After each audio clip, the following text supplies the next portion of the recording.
Have you ever sat in a police interrogation room completely innocent and still felt yourself about to confess to something you never did? Most innocent people confess every single year, and the reason is not weakness. It is because cops are trained in psychological tricks so powerful that even lawyers have fallen for them. Hit subscribe right now because what I am about to show you could be the only thing standing between you and a false conviction. These 7 tactics are used in interrogation rooms across the country every single day, and the people on the receiving end have no idea it is happening to them. Here is what you are about to learn. The specific word games cops use to make you feel like silence is guilt. The manipulation technique that makes innocent people doubt their own memory. The room itself and exactly how it is designed to break you down. And the exact phrases you need to say the moment you sit in that chair. I have analyzed over 200 body cam videos and interrogation recordings. What I found will shock you. These are not just techniques. They are a system. A carefully built machine designed to produce one outcome. And that outcome is your confession, whether you did it or not. Here is the reality about interrogation rooms. Most people walk in thinking they can talk their way out. They believe that if they are honest and cooperative, the officer will see the truth and let them go. That belief is one of the most dangerous things you can carry into that room. Police officers in the United States are legally allowed to lie to you during an interrogation. They can tell you your friend already confessed. They can say your DNA is at the scene. They can claim a witness identified you. None of it has to be true, not one word of it. And right now, most people have no idea that this is completely legal in almost every state in America.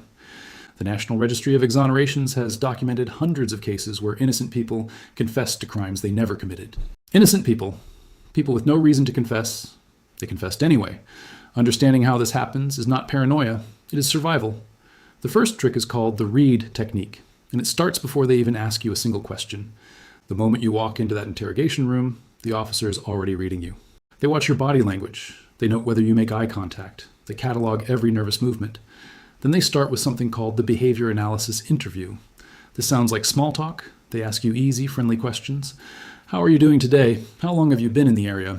Do you want some water? This is not small talk. This is baseline calibration. They are studying how you act when you are calm, so they can compare it to how you act when they start pressing you. Then comes the confrontation. They do not ask if you did it. They tell you they know you did it. They lean forward. They lower their voice. They use your first name. They say something like this. Look, we already have everything we need. The evidence is solid. What we are trying to understand is why it happened. Were you scared? Were you provoked? Help us understand your side. Watch what happens in that moment. Your brain desperately wants to fill the silence. It wants to explain. It wants to fix the situation. And the second you start explaining, you've given them exactly what they came for. Here's exactly what you say instead. You look directly at the officer and say this: I would like to speak with an attorney before answering any questions. Those 15 words. Every time, no explanation needed, no apology, no softening it with anything else.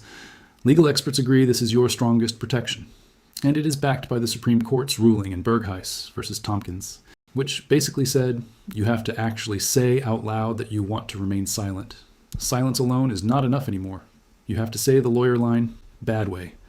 Most people say something like this: I do not need a lawyer. I did not do anything wrong. Then the officer takes that as an invitation to keep asking questions. And 90 minutes later, you have talked yourself into a corner you cannot get out of. Good way. Smart people say this: I would like to speak with an attorney before answering any questions. Then the officer legally must stop the interrogation. The questions stop. The pressure stops. You just shut the whole machine down with one sentence. Have you ever been in a situation where you felt pressured to talk to police just to prove your innocence? Drop a comment below right now because I want to know how many people have been in that exact position. The second trick is called minimization, and it is terrifying because it feels like kindness. After the confrontational phase does not work, many interrogators switch tactics completely. Suddenly, they become your friend. They sit back, they soften their voice, they say things like this: Look, I understand how these things happen. You made a mistake. Anyone could have done the same thing in your situation. This does not have to ruin your life. If you just tell me your side, we can work something out. This is minimization. They are shrinking the crime in your mind to make it feel safe to admit to it. They are not offering you a deal. They cannot offer you a deal. Only prosecutors can do that. But your brain does not process it that way in the moment. Your brain hears a lifeline. Your brain hears a way out. And here is the trick they do not want you knowing. The moment you admit to anything, even the smallest version of what they are suggesting, they have your confession on tape. The minimized version they describe to make you feel safe admitting to it does not show up in the charges. What shows up is the crime itself at full weight, with your voice on a recording saying you did it. Former police officers have confirmed this works so reliably that it is one of the most commonly taught interrogation techniques. Here is exactly what you say when an officer tries to minimize. You say this: "I appreciate that, but I still need to speak with an attorney before I answer any questions." That is it. Calm, polite, firm. You're not being difficult. You're not being guilty. You're being smart. Bad way. Most innocent people hear the soft version and think telling a small piece of the story will help. They say something like, "I was there, but I did not do anything." Now they are placed at the scene on tape. Good way. Smart people repeat the attorney line and say nothing else. The recording shows someone who knew their rights and used them. That plays very differently in court. The third trick is called the false evidence ploy, and this is where people completely fall apart. The officer leans across the table and says this: "We already have your fingerprints at the scene. We have a witness who saw you. We pulled the surveillance footage. This is not a question of whether you did it. We know you did. The only question is whether you tell us your side or let us write the story for you." Every single one of those statements can be a complete lie. This is 100% legal in American interrogation law. The Supreme Court case Frazier versus Cupp established that deceptive interrogation tactics do not automatically make a confession involuntary. In plain English, that means cops can lie to your face and use whatever you say afterward against you in court. The psychological impact of this tactic is enormous. Your brain hears that evidence exists and starts searching your memory. Even innocent people start to doubt themselves. You start thinking, wait, was I there that night? Did I touch something? Could there be a misunderstanding? That self-doubt is exactly what the officer is waiting for. The second your certainty cracks, they move in harder. Let me show you exactly how to handle this. The moment they claim they have evidence, you do not argue with it. You do not say that is impossible or that is a lie. You say this: "That may be true, but I still need to speak with an attorney before I say anything." You are not agreeing with them. You are not fighting them. You are simply redirecting to the one sentence that protects you completely. Most people already clicked away. If you're still here, you are already in the top 10% of people. Drop a comment right now that says, "I am still here, so I know who my serious viewers are." Because what is coming next is the part that gets people convicted even when the evidence against them is almost nothing. The fourth trick is sleep deprivation and time pressure, and it works on a biological level, not just a psychological one. Interrogations can legally last for hours. There's no rule that says they have to stop after 30 minutes or an hour. I have analyzed over 200 body cam videos and interrogation recordings, and the pattern is clear. Confessions spike dramatically after the 4-hour mark. Your prefrontal cortex shuts down when you are exhausted. You stop thinking about long-term consequences. You just want the immediate discomfort to stop. Officers are trained to recognize this window. They will offer bathroom breaks strategically. They will give you food at the moment they want you feeling grateful and cooperative. They will leave you sitting alone in silence for long stretches. The room is cold on purpose. The chair is uncomfortable on purpose. The lighting is harsh on purpose. Every single element of that environment is engineered to drain your resistance. This is 100% legal, and it is happening in every major police department in America. Here is exactly what you say when you feel yourself getting tired or overwhelmed. You say this: "I'm invoking my right to remain silent, and I am requesting an attorney. I will not answer any more questions." Then you stop talking.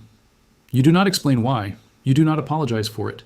You sit in that uncomfortable chair, in that cold room under those harsh lights, and you say nothing else. Because the alternative is saying something exhausted and scared that follows you for the rest of your life. Now let me show you exactly how the legal framework backs all of this up so you understand this is not just advice. This is constitutional law. The Fifth Amendment gives you the right to remain silent, period. The Sixth Amendment gives you the right to an attorney, period. Miranda versus Arizona established the foundation. It established that police must inform you of these rights before a custodial interrogation.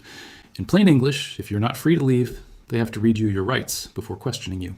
Then there is Berghuis versus Tompkins from 2010. This is the one most people do not know. The court ruled that you must explicitly invoke your right to remain silent. Simply staying quiet is not enough. You have to say it out loud. And finally, Edwards versus Arizona established the lawyer rule. It established that once you ask for a lawyer, all questioning must stop immediately. In plain English, the lawyer request is a legal stop sign that officers cannot legally drive through. This comes straight from Supreme Court rulings, and defense attorneys use this exact line in court. Now let me walk you through a real scenario so you can see all of this in action. Imagine you are brought in for questioning about a robbery that happened in your neighborhood. You were not involved. You were home that night. You walk into the interrogation room thinking you will explain, "Here is the wrong way." The officer says your name was mentioned by someone who was there. You panic. You say you do not understand. You were home all night. The officer says they have a witness. You say that is impossible. You want to know who said that. The officer says they are trying to get your side. You start explaining your entire evening in detail. Now you have given them a timeline to poke holes in. Any small inconsistency in your story becomes ammunition. You just talked yourself into a suspect position. Here's the right way. The officer says your name came up in connection with the robbery. You say this: I would like to speak with an attorney before answering any questions. The officer says it is just a conversation. You are not under arrest. You say this: I understand, but I would still like to speak with an attorney before answering any questions.